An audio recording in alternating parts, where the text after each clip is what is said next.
people will buy into who you are first before they buy into what you do. And nowadays, with the leverage available, any niche, I dare say, heard it here first, can be scaled to more than 6 figures a year. Too many solopreneurs get caught up on, I need to have this killer idea. No one needs to be doing it. This is like, no, just look at what's already selling and just sell that. Michael, great to have you on the podcast here. Thanks for having me. It's been quite a while since we last had a chat, but if I can embarrass you for a sec, I've said this to you many times, but I thought, let's say this in a public setting. You're actually one of the first people, along with Sinem, that inspired me to keep writing on Medium. So thank you for that. And now 6 years, 5-6 years later, I'm still going on Medium, now on Substack, obviously. So this feels like a very full circle moment. That's amazing. Well, you aren't just still going. You even surpassed me in follower count on Medium. You're at 90,000 followers right now, and I'm at 64,000. So congrats on that, man. Really an amazing achievement. Thank you. Appreciate it. So Michael, you've been able to scale your own one-person business to well over 20K per month. And I even read in a latest post of yours, 35K per month. But let's take it all the way back to, let's say, the first steps. Let's say someone right now is looking to build their own one-person business completely from scratch. They're starting from zero. What is the first step you recommend people to take? Assuming that you're coming from a 9-to-5 job, one of the easiest ways to start a one-person business is just taking the professional skill that you have and selling it to other employers. So if you have a 9-to-5 job, congratulations, you already have a one-person business. You're just selling your service or your product to one customer, which just so happens to be your employer.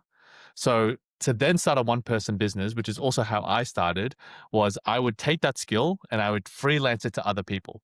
So in my 9-to-5 job that I had when I was like 22, 23, I was in a different hat, a bit of a policy wonk. So I knew government policy really well. And I also had pretty good facilitation skills. So my public speaking was decent, right? But putting those two skills together made me pretty rare because either you're really good at policy or you're really good facilitator. It was hard to actually find someone who could do both. So I started with freelancing that particular skill to other employers, which is then how I started getting consulting jobs and how I started the first iteration of my one-person business. The two other P's I would use, so that one was the first P, which is professional skill. The other P is a pain. So look at all the problems you've solved in your life, and are there any one of those problems or pain points that you want to solve for other people? So for instance, for a random example, I taught myself how to do handstands. Very random. But I can now hold a handstand. It's a bit of a banana shape, but that is a skill, right? Most people don't know how to do a handstand. So if I wanted to, I could take that pain or that problem that I really like solving and teach that skill. I could then run, hey, I will teach you how to do handstands one-on-one within 12 weeks, or you get your money back, for instance. By the way, you probably can't learn a handstand in 12 weeks, but that's just for the purposes of this. So if you've ever bought a house, for instance, you've had to budget, you've had to get a loan, you've had to navigate the finance system, the banking system, getting a mortgage broker, finding a house, buying a house, all that stuff, right? That is now knowledge and a problem that you can solve for other people who aren't very good at their personal finances. If you've ever lost weight or gained muscle, that's another problem you can solve. If you've gone through a divorce or found love in your second or third marriage, right? These are relationship problems that you could solve for other people as well. So that's the second piece. Like, look at the pains and the problems that you've solved just by being a human being and being alive. These are clues that you are already an expert in something because you solved it for yourself and your first case study. The last P is looking at like a passion. So for instance, if you love doing something so much, has a passion, could you then sell that passion to other people?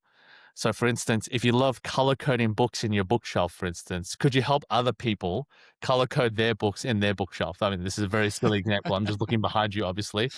But I feel like you're referencing my bookshelf now, I'm Michael. referencing something, right? But there are so many things that you're passionate about that you don't think there is a market for. But because we have the thing called the internet and the thing called social media, you can find 1,000 or at least 100 other people who are just as crazy passionate about that particular thing as you and are willing to invest money in.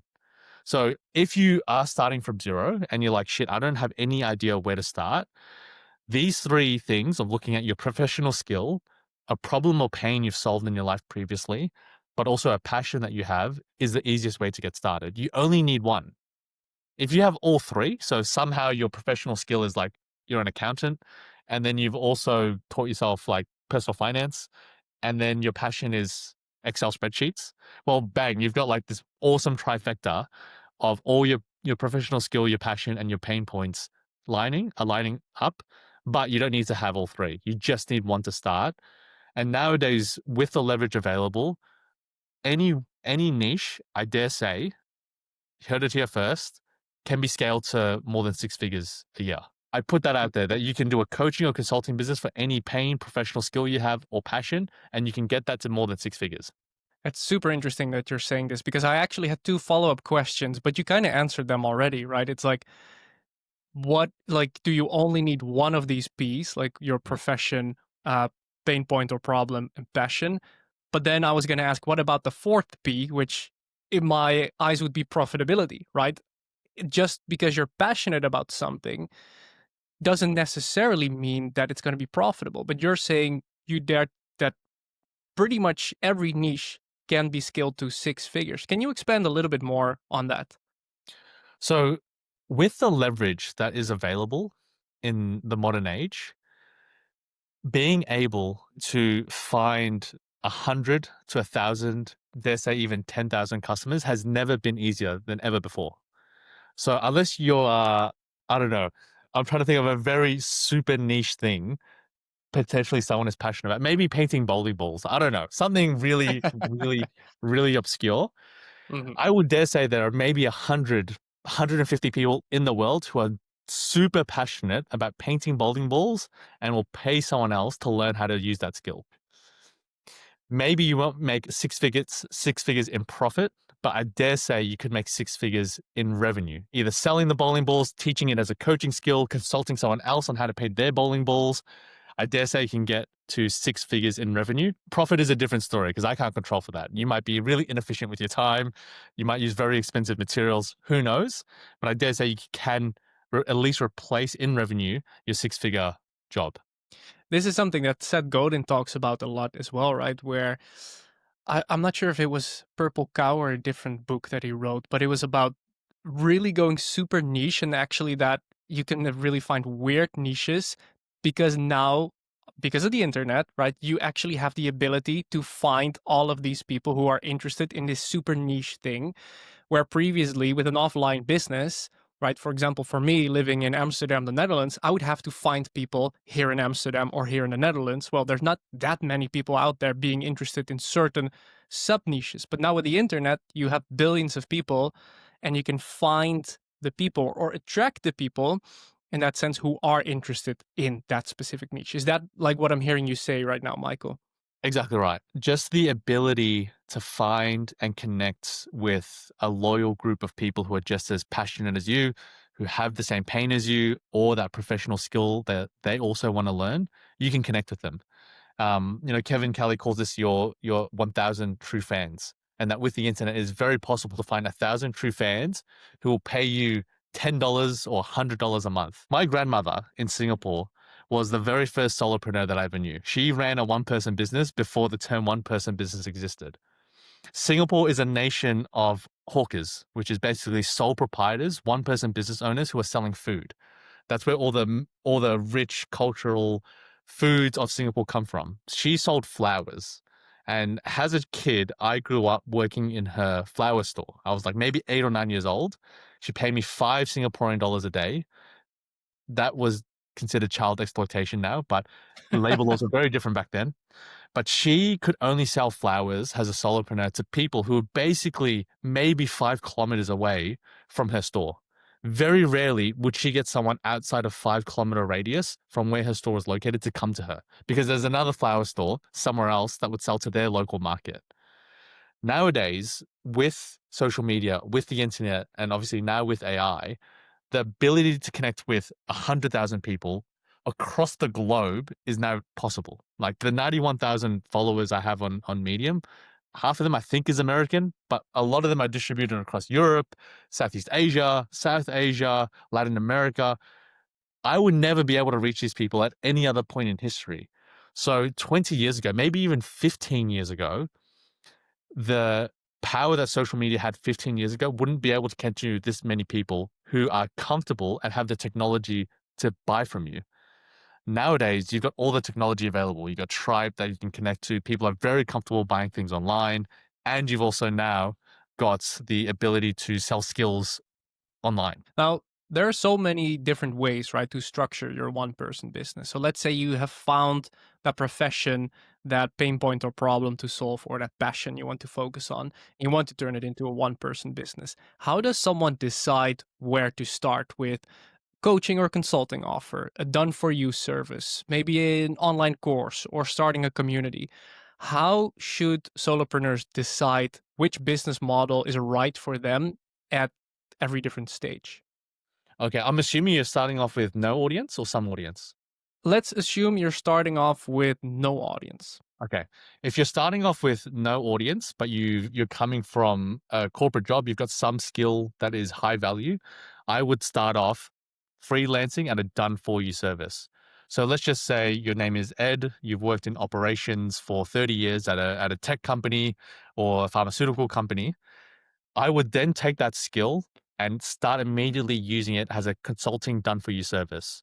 So maybe Ed is really good at um, productizing manufacturing processes. Okay. I was Ed. I would then go to other manufacturing plants and say, hey, I can improve your efficiency by 10%. This is the bottom line it will create. Do you want to work together? And I'll do this at a done for you level. So very high touch, white glove service where I could charge five to maybe $10,000 a month per client on a 3 to 6 month retainer and just get two of them. And that's all I would do. So I would start, if you have no audience, with the highest possible service you can do, targeting the richest customers. A biotech company, a manufacturing company, a tech company, if you can save them 10% in some sort of efficiency, they will very happily pay you $10,000 per month. So that's assuming Ed has a skill and also has no audience. As he's doing this, so let's continue with Ed, I would then start to document in public the type of work that I was doing. So I would then start creating either Medium articles, podcast, or video, whichever one Ed likes most. So I'm trying to appeal to everyone here, saying, hey, I helped this company who is based in America. They service this type of client. They sell this type of product. This is how I optimize the manufacturing process. So I would start producing content around what I'm doing, slowly attracting more of an audience. Then I would offer that same done for you service at a done with you level. So there may be smaller companies who can't afford $10,000 per month, but can afford you at $2,000 per month. And all you need to do is show up to a 45-minute call per week for 12 weeks. So instead of doing it for them, you're just like in the driver's seat next to them saying, hey, turn here, go up this hill, watch out for this pothole. And then I would start using that done with you service to then expand to more clients. So you can only really take maybe 2 or 3 high touch done for you clients, but at a done with you level, you might be able to take 3, 4, 5, 6. So to recap, no audience, high touch freelancing to the largest companies you can go for. And given that Ed has worked in this industry, he's got a reputation and a network that he can tap on. So maybe someone in his phone book or LinkedIn that he can help. Start creating content about what he's doing. Offer a done with you level service. So he's just coaching or consulting smaller companies on the same service. Then all the assets that he's created for both his done for you clients and his done with you clients, I will strip all the identifying information and just use the structure, the framework, the IP. Maybe he's got like the 6 steps to improve your manufacturing process. I'm not a manufacturing background, so what I'm saying is like really random for me. So bear with me. If anyone's from manufacturing and he's like, this is absolutely rubbish, well, I'm sorry, this is not my background. But I'm just trying to prove that this is possible, right? Yeah. So I would take all the assets that I've developed for my done for you clients and my done with you clients, and I would turn them into digital products that I could sell. So there may be a company that's a startup tech company that is creating iPhone cases. So they've got a manufacturing process, but it's still very early days and they want to know how to set this up properly. Ed, who's done all this for these biggest companies, whether it's Apple or Amazon, can now sell this, 6 steps to better your manufacturing process using this AI prompt that I've created. He can then sell that at a digital product that requires no active fulfillment to these clients or to these people. So at all these points, Ed is also creating and building his audience. So he started off with no audience at the start. He started, freelancing, blah, blah, blah, done with your service, building up his audience, yada, yada, yada.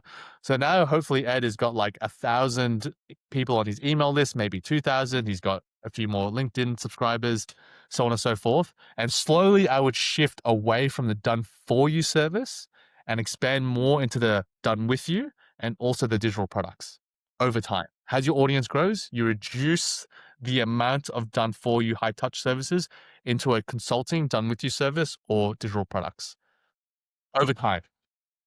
That approach is really interesting there, Michael, because I think a lot of people are interested, especially with an online business, to instantly go for the scalable thing, which are digital products and online courses. And I'm all for that. I think that is just the way you describe what you should be working towards, because then you have an ultimate form of leverage.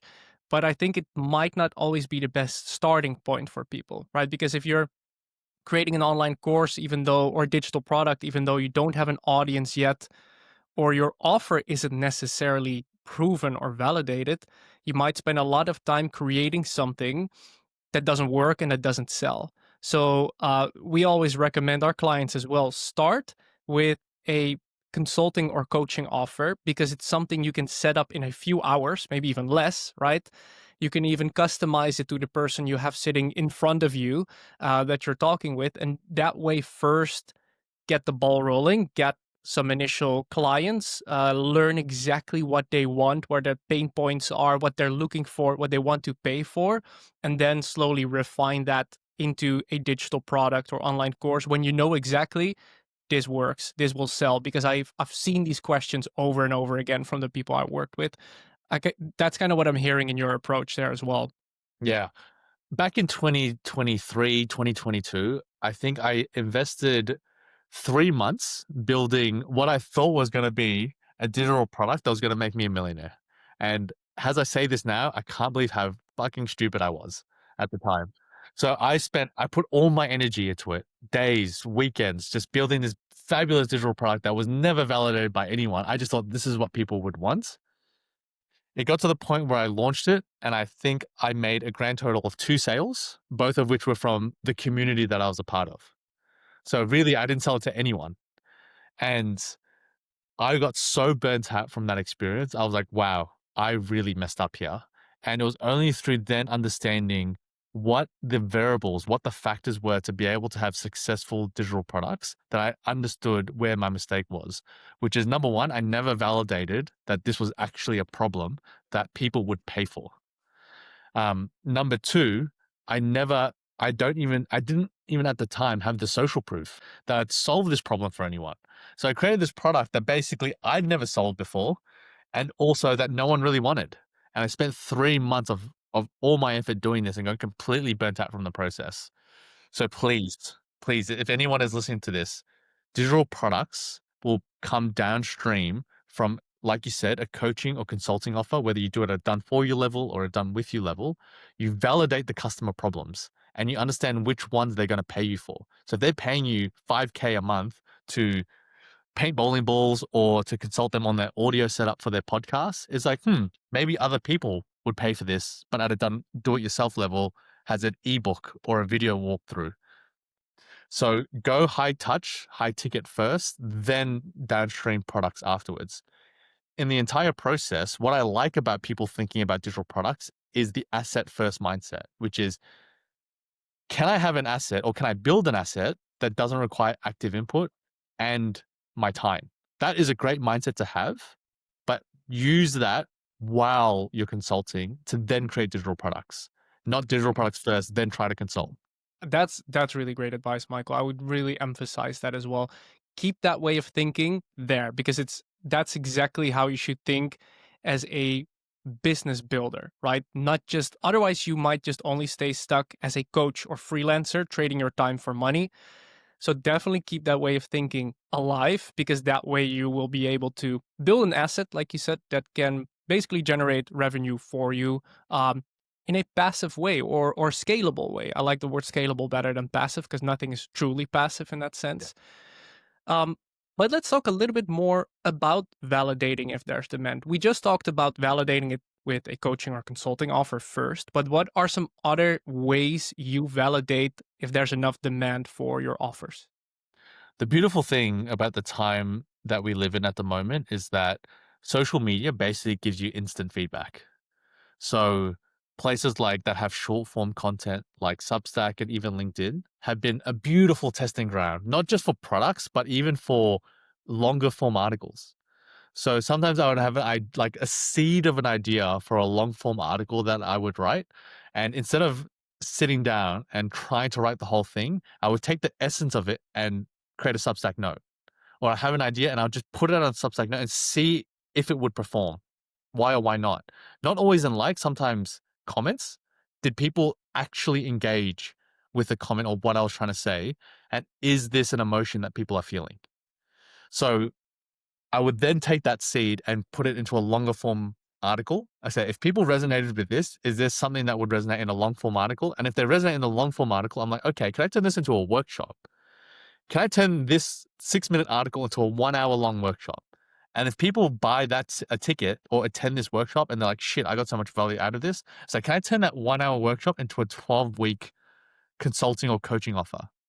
So using social media as a vehicle of validation, right from the idea, the kernel of an idea, all the way to extending it out to a 12, 16-week consulting or coaching offer is the best way you can do it. The beautiful thing about this approach is it's completely free. You don't need anyone's permission to do it, and you can always iterate. Like if I have a Substack note of an idea that bombs, and then I try and rewrite it and it bombs again, well, okay, this tells me this idea was terrible. Like it's not right now. Um, and when you follow the data of people either engaging with it or it resonates, it's like, okay, this is a seed of an idea that I can then turn into a longer form article. The note becomes the headline and the subheading, or depending how I've written the note. And then the other parts or the dot points are like the subheading. So I've validated what's in this. I'm just going to reuse it and expand on it. And then I keep expanding as you go on. So that's a beautiful thing. I would leverage the hell out of social media. Substack is great because you've got the combination of obviously short form and long form. But if you're using LinkedIn, Twitter, I mean, how many people have used Twitter? Like Mark Liu is another great example of a hacker who has I think about 12 to 16 startups, very similar to Peter Levels, also Dutch, I believe. Um, Yeah, I believe so. who yeah who basically uses tweets has like a gem of validating an idea. Then he goes to build it if it gets enough attention, and then he creates a wait list. So these are all ways you can validate products before you even built anything, which is Mm. fantastic. So leverage the hell out of social media to validate your ideas.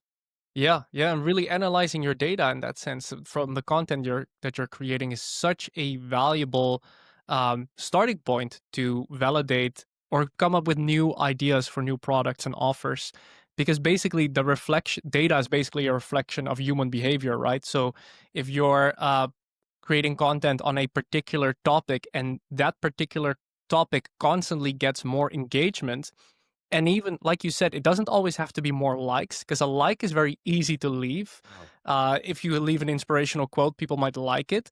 Yes. What I'm personally most interested in are comments and questions. If Yes. a particular topic gets a lot of comments and a lot of questions, follow up questions on how to specifically do that thing or implement that thing, I'm like, oh, this means people are struggling with it. They want to learn more about it. They want to dive deeper. So that could actually form a starting point, right, for creating more content on the topic. But like you said, creating paid offers as well. So really analyzing your data is absolutely essential there. Yeah. One very concrete example is I always struggle to understand who is actually in my audience. And this sounds like a ridiculous thing to say, but I really didn't know who I was speaking to or who was actually following me, whether it was on Medium, Substack, and even my own Kit email list. So I had their emails, but I didn't really know much about these people.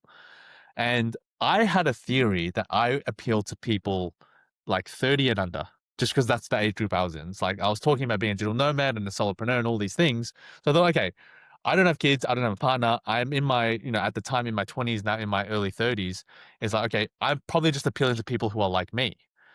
And then I started to really look into anyone who made any purchases. I would get their email and I would try and stalk them. I would just try and find them on LinkedIn, anything I could do. Or sometimes in their signature, they would have LinkedIn. So I'd just go and try and find these people. Um, and what started to come out was that most of my audience was over 40, which was super surprising. So I thought, okay, this might just be a coincidence. Are the people that are buying from me just happen to be over 40, or is my actual audience over 40? So then I created a assessment tool, which I released about 2 or 3 weeks ago, to really go, okay, who are the people that are coming into my audience and actually want my help? This is a free quiz, basically, to understand where you are in your solopreneurship journey. And overwhelmingly, no one was under 30. Like, I think the youngest I got was 35. Like, most people are in their 40s. And when I think about it, I'm like, that makes a lot of sense, because if you want to become a solopreneur and transition, usually from your corporate job, probably you've worked a corporate job for maybe 10 to 15, 20 years. And if you started that job in your early 20s, you're probably going to be about 40 at that time. So when I pieced it all together, I'm like, of course that makes sense. But at the time, I was shooting in the dark. So now I know that the majority of my audience is over 40. So, okay, I said, okay, let's do an experiment, see if this works. So then I went on Substack notes and I said, I basically threw shade at people in their 20s and 30s. And I can do that because basically that's me, right? I'm throwing shade at myself. I said, the best solopreneurs are not in their 20s and 30s. They're in their 40s, 50s, and 60s and beyond, because they do this as this, and that, your age is not a liability, it's actually leverage for solopreneurs. And that Substack note went crazy. I think it went like over 100 likes. So many people restacked it. All the people in the comments talking very passionately about being over 40 and starting again in solopreneurship. So I was like, oh wow, okay, this is actually my audience. And that Substack note then validated the data that I was collecting. I was like, okay, this is actually who I'm talking to. And it makes sense when you really think about it. And I was not appealing to people under 30 at all. So I got my messaging wrong for so long because I didn't collect the data. So if anyone is listening to this, please collect data as soon as possible on your audience and avoid the mistake I made.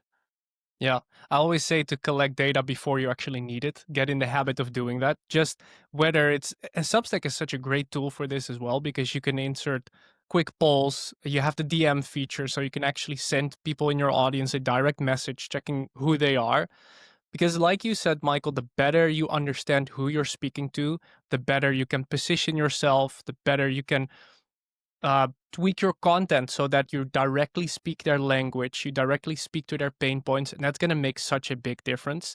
One thing that we do at Right Build Scale is every paid subscriber, we reach out to them, we send them a direct message, just thanking them for becoming a paid subscriber, but then asking about their goals and challenges. So that way, we are really understanding the people who are already paying us. They're already a customer of ours. Who are they? What are they working on? And what are they struggling with? And that gave us so much insight on, oh, they are struggling with things that we might not be thinking about or focusing a lot of our content about, right? Like, just deeply understanding who you're speaking to makes all the difference. Now, Michael, let's shift the conversation a little bit from, getting that first offer off the ground, to actually introducing leverage in your business. We talked about it a little bit in the form of like digital products. What are some practical ways that solopreneurs can actually introduce leverage into their business so that they're not stuck trading their time for money forever? And what different forms of leverage do you have in your own one person business? I think one of the easiest forms of leverage you can add to a one person business is selling one offer, but offering different levels of proximity to you. So I think traditionally when people think of offers, they think of like going to a restaurant and looking at all the different menu items and thinking, this is what I need to start my business. I need to offer pizza, pasta, salads, French fries, Coke, all that stuff. When you're starting out, especially as a solopreneur, what you want to have is you're basically selling one offer, but people will pay for different levels of access to you.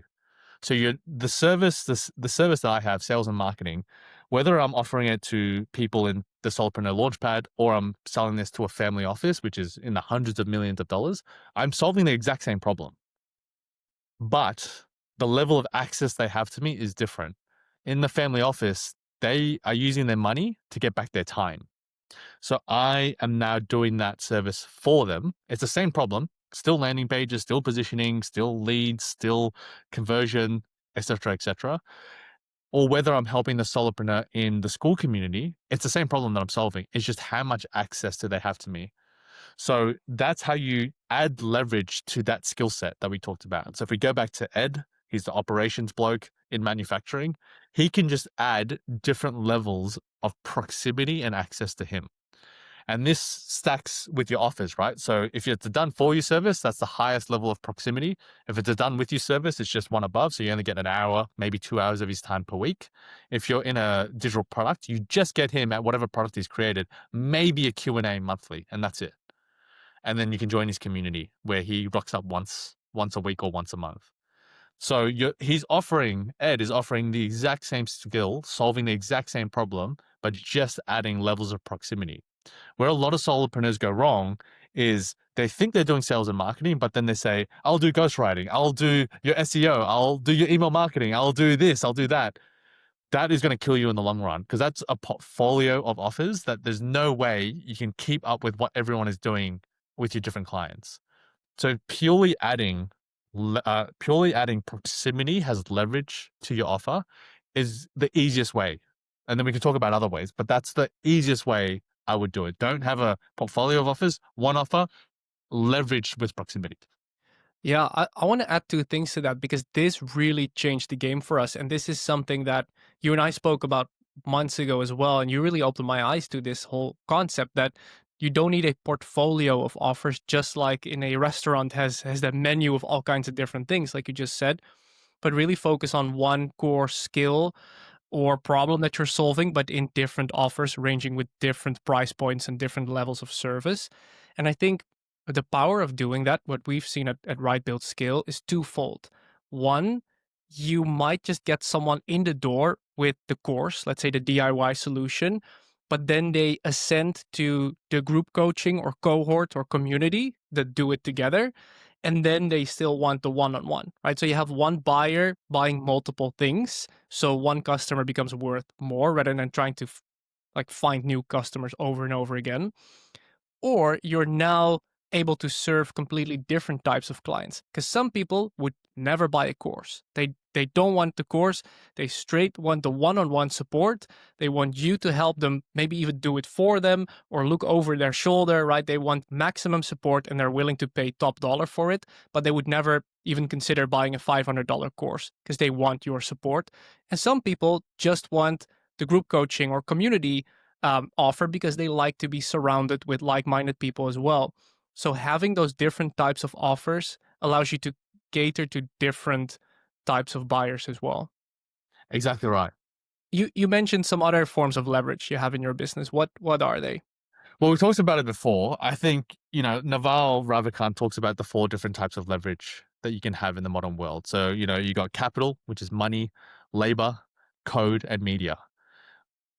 I can't code. I don't have a lot of money and I don't really want to have a lot of people working for me necessarily. So the one form of leverage that I tell everyone to do alongside the example of what we gave with Ed is content, media, which is you now have the ability to write something online for free and it's permissionless and connect with a whole range of people who want that same thing from you or are so interested in that service, have the same passion to you, have experienced the same pain as you, have that professional skill that you want to learn. So content in this day and age is not a option. You have to have it as part of your business. So it's free, it's permissionless, doesn't require any gatekeepers to approve what you're producing. So adding more content. So looking at this very practically, as I mentioned with Ed, as you're delivering this service and getting results, leverage that content into different types of posts. So, for instance, I'm really good at doing like sharing posts, which is I'm really good at sharing who I am as a person. Like, here's me traveling, here's me eating some durians, here's me being on this podcast with Yari. I need to get better at having more show content, which is showing what I do. These are the client results that I've got for Bob from Venezuela. These are the type of results I've gotten for Cindy in Australia, for instance. So this is how you can leverage the work you're doing for content that can attract people to you. The reason why you want to have both is because people will buy into who you are first before they buy into what you do. So you want to show your personality, show who you are as a person. There are so many people who have either inadvertently messaged me or DM'd me saying they want to work with me, and they mention durians at some level. They either say, the first time I ate durians, I like almost vomited, or I tried durians the other day and I thought of you. And this made me think of it. So it's almost like your personality and what you know, the ridiculous things you're known for becomes your selling point. I have people who will go to Southeast Asia, see durians, and they'll send me a photo saying, "Hey, just saw this durian, thought of you." I mean, that's branding, right? Which is just associations of two things, and you're laughing right now because it's so Mm, silly yeah. um, that I've branded a fruit to be associated with me. But if I'm anyone sees it, I'm laughing because I have the exact same thing. Whenever I see a durian, I think of you. incredible, yeah, exactly right. So I have so many people tell me those things. Mhm. So leveraging content to show who you are, but also what you do in combination is a very powerful way to leverage content. Because I think people say content this, make more content. It's like, okay, what Mm. type of content do I create? If you only create two things, it's show me who you are, show me what you do.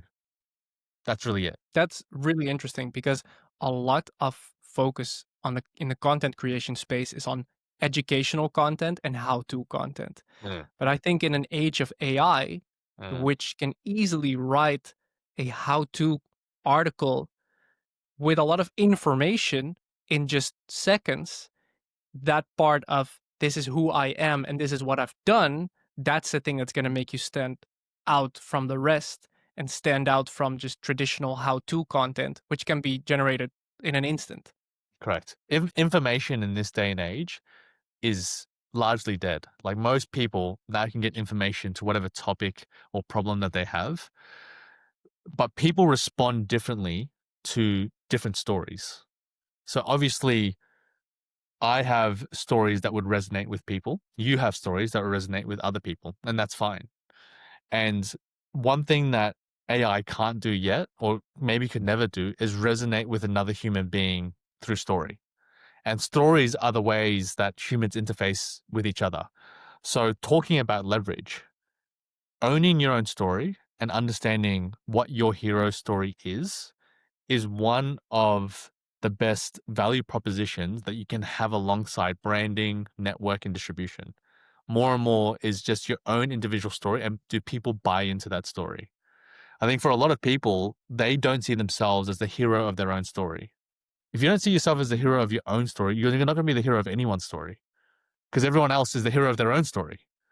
So this is where whenever I work with someone who's usually worked for decades in the corporate world, the first thing we do is, hey, you need to understand what your solopreneur story is.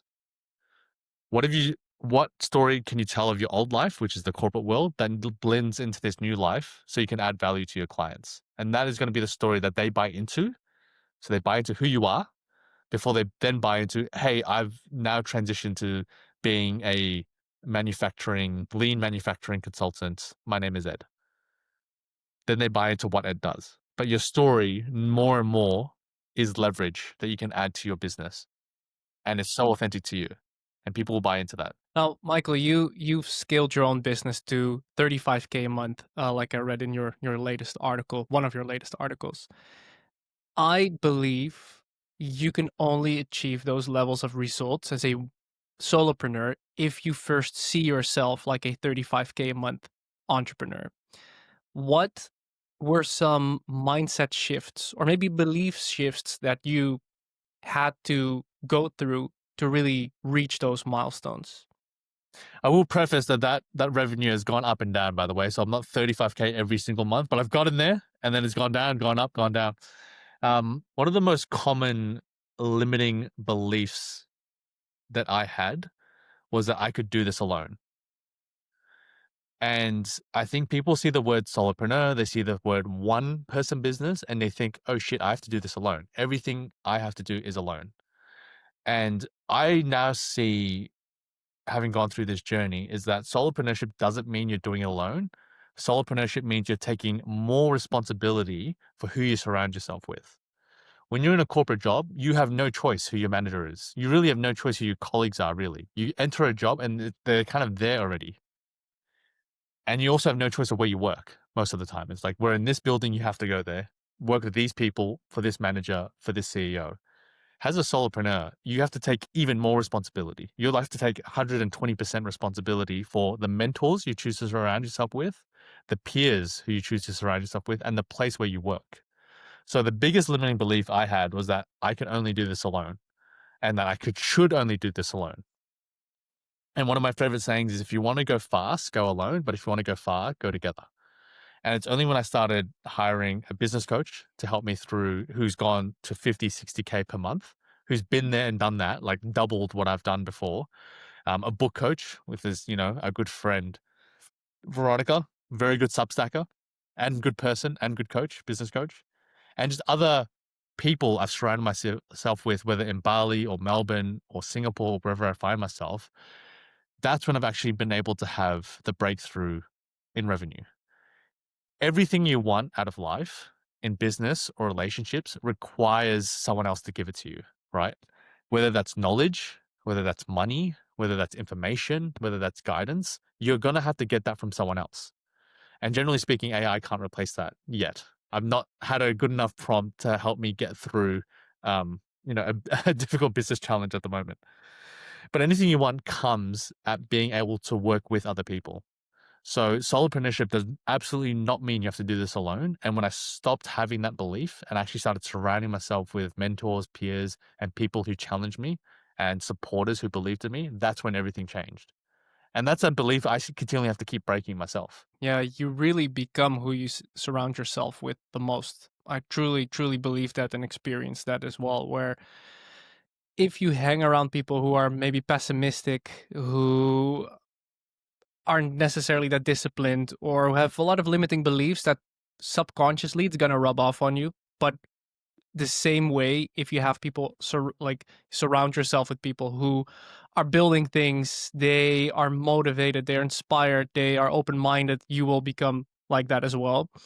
And one of the most fascinating things that happened to me personally, regarding surrounding yourself with other people who are further along in the process, was, for me, I always had a limiting belief around pricing psychology and actually charging what I was worth. So what I thought was high ticket and what I thought was like the maximum people would pay me.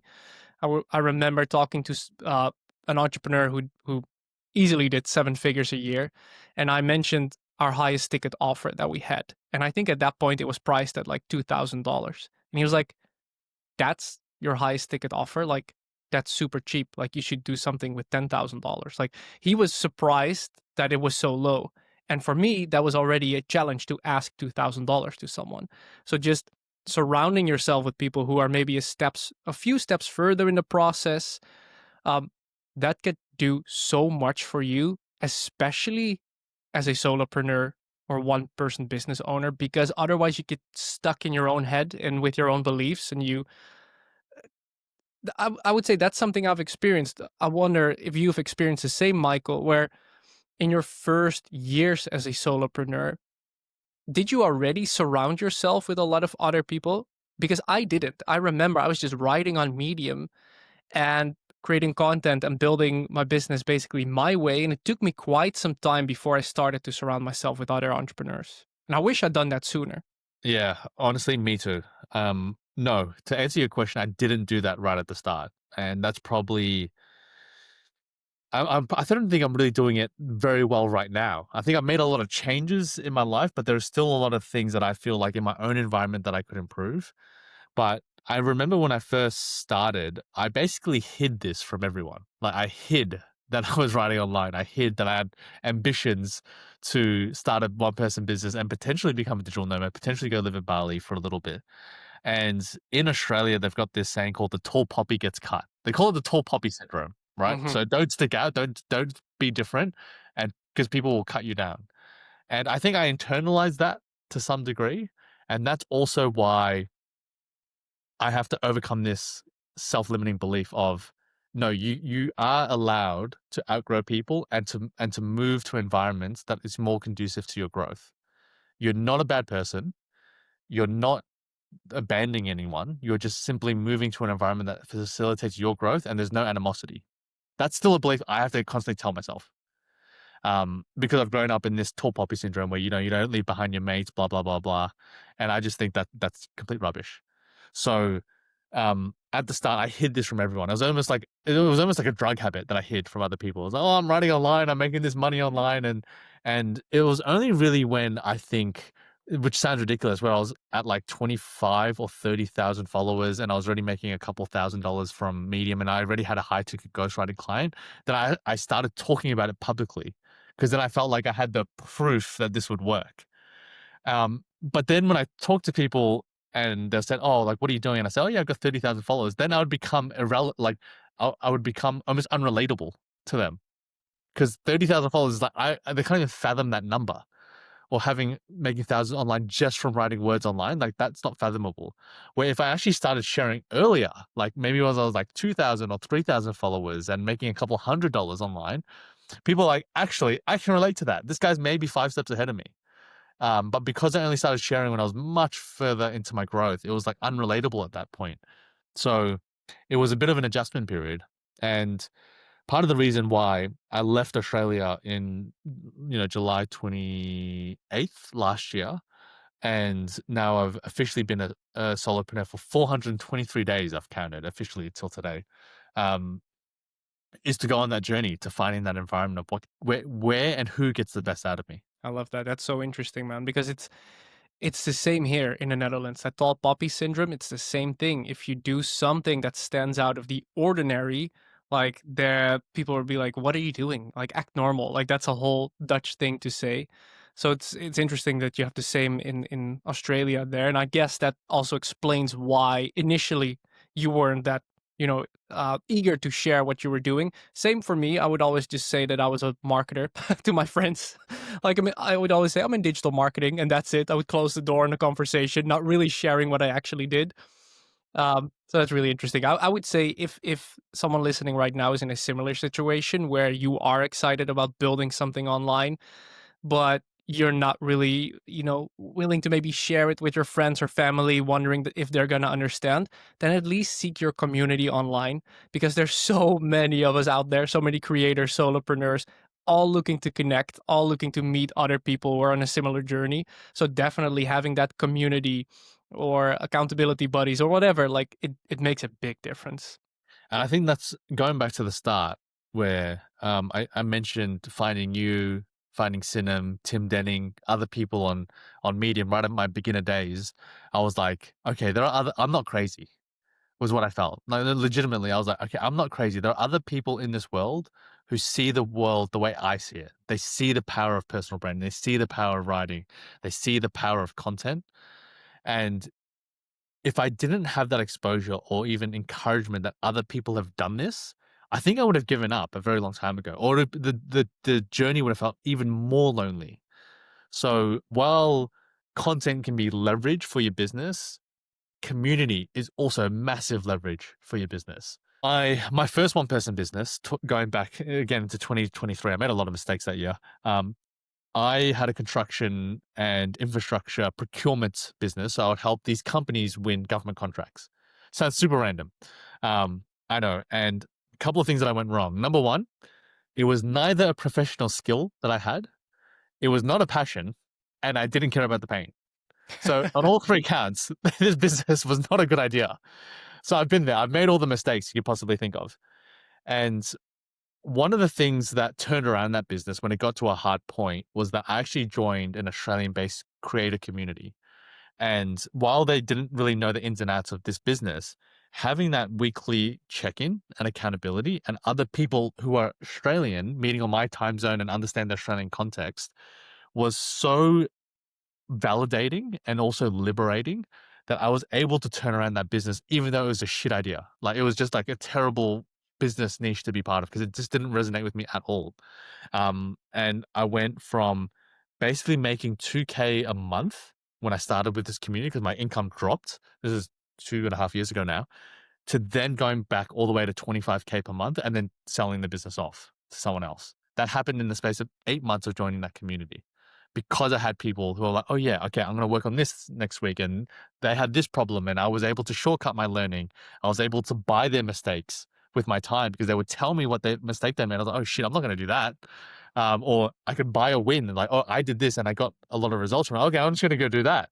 So in 1 hour, I got to learn what not to do and what to do very, very quickly. And I could share what I've done and they learn off that as well. So just the iteration cycles that you get from community, whether you find it on Medium, Substack, on Right Build Scale or Solopreneur Launch, whatever it is, right? Whatever resonates with you, these are people who have been there and done that and are people who can help guide you through the maze of this online business world.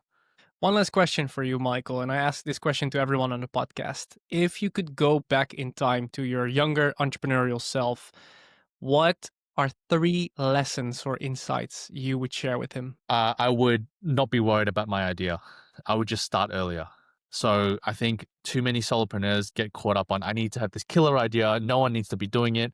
I need this AI vertical SaaS agent who does this, this, and this. Is like, no, just look at what's already selling and just sell that. I've actually gone, my ideas have gone less innovative over time. I used to think I'm going to create this, these, innovative startups. And yeah, maybe one day I will, but it's like, I've chosen the simplest idea, which is how can I make businesses more money? It's not a groundbreaking idea at all, right? There's probably a million other people offering sales and marketing, but that's fine. So don't be worried about, because I procrastinated, I think, for 2 years. Be like, oh, I need this killer idea. I need to do something someone's not done before. I'm like, no, that's dumb. How do you expect to do something no one's done when you've not been an entrepreneur? That's like thinking, I'm going to break this world record in swimming and not started swimming. Like, it sounds ridiculous when you put it that way, right? But it's the same. You're saying the same thing in entrepreneurship. I'm going to create this billion-dollar startup unicorn, but I've never had a business before. And I think we see this Mark Zuckerberg example of like, yeah, he started this in his dorm, blah, blah, blah, then created Facebook. That is like 1 in a billion, literally one in a Yes. billion. Survivorship bias. Correct. He's the only one that survived out of the millions or billions of people who tried the same thing. So I would don't even care about my idea. I would start with what do I like doing and what's already selling, and just having those into sections, just start doing it. Sales and marketing, I'm good at that. Just start doing that. Digital marketing, whatever it is, painting bowling balls, literally anything. Any idea that you could sell something, because then you learn the ins and outs of a business, not in the business, which is different. You learn how to run a business. Oh, how do I get a lead? Oh, what is a lead? Okay, I get a lead, but then I don't know what to do with it. Oh, what's a nurturing process? Okay, I need to learn a nurturing process. How do you nurture? Email. Okay, I need to learn email. After that, how do I convert someone? What's an offer? All right, I need to learn how to create an offer. What's in an offer? Well, you need to have a promise, you need to have some proof that you've done it, and you need to have a plan for them to get there. Okay, what are these 3 things? How do I do that? So any business you start, you're going to learn these things. So it almost doesn't matter what idea you have at all. So I would say ditch your idea. Like any idea, just go, what do you like doing and what's already selling, and just start doing it. That's it. So I would be start earlier. I don't know if that's 2. It'd be, start earlier is 1, and number 2, don't be worried about your idea. Yeah, makes sense. Um, Number 3. Oh, you said 3, right? 3 pieces Yes. of advice. 3. Number 3. Oh, I mean, I think this relates to what we were saying before. Um, Pay for a coach. Like invest in a coach and a community far earlier than I did. Like I would almost invest in that before buying any book. So Alex Hormozy has a really good story of he invested in like a $10,000 mastermind for gym owners before he had a gym. So he didn't even have a gym yet, but he paid for this mastermind. And his logic was, okay, these people have like started multiple gyms. They can tell me what not to do and what to do. And he went to this mastermind, and he basically took all the notes that he could. How much square footage each gym should have, how much frontage, parking, where should he buy his weights from, how should he structure his membership. And saying he got so much value out of that the 10,000 was made back instantly because he got access to all these people. So I would have started doing that, investing in a community before I even had an online business. I would just like pay to be part of their mastermind and just see what happens.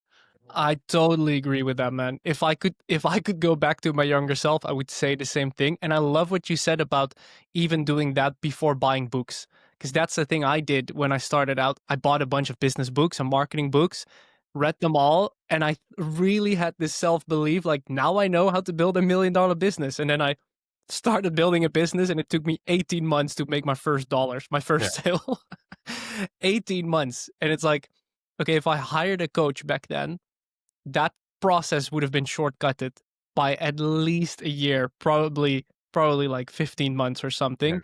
100%. Um, I never heard someone say like hire a coach before reading books, because reading books is this common advice. But I think, especially when it comes to business and marketing, yes, it's good to read those books, but if you read them with a lack of experience, with a lack of context, and a lot of your own bias is still alive, aka my past self, it's not gonna work. So I love that advice. And if you can't afford a coach, go work for one for free. Literally do anything for them. Do anything. Sort their email, pick up their coffee if they're in the same country. Like do literally anything to spend time with them and ask them questions. And most people will take you up on that. If they can see someone who's super keen, they'll do anything just to have a bit of your time. They'll follow you to events, hold cameras for you, do literally anything. I would probably do that a lot earlier. I'll do that while I had a 9 to 5 job. I'll say I will come to every of your event on the weekends. I will get myself to your seminars and I'll record it for you. I'll do anything I could just to get close to this person. If you can't afford the investment. Michael, where should people go if they want to learn more about what you do? Best place to find me is probably at my website, michaellim.co. If you want to connect with me on Instagram and LinkedIn, Michael Lim at michaellim.co. So michaellim.co. You'll find me in all the major places, Substack, Medium. You'll find me there. Yeah, I think that's probably the best way. Yeah, we'll link to all of that in the show notes so people can check it out. And I really would encourage people to check it out if they're interested in building their one person business. Michael, thank you so much, man, for sharing your insights with us here on the podcast today. It was great having you on. Appreciate it, Yari. Thanks for inviting me on.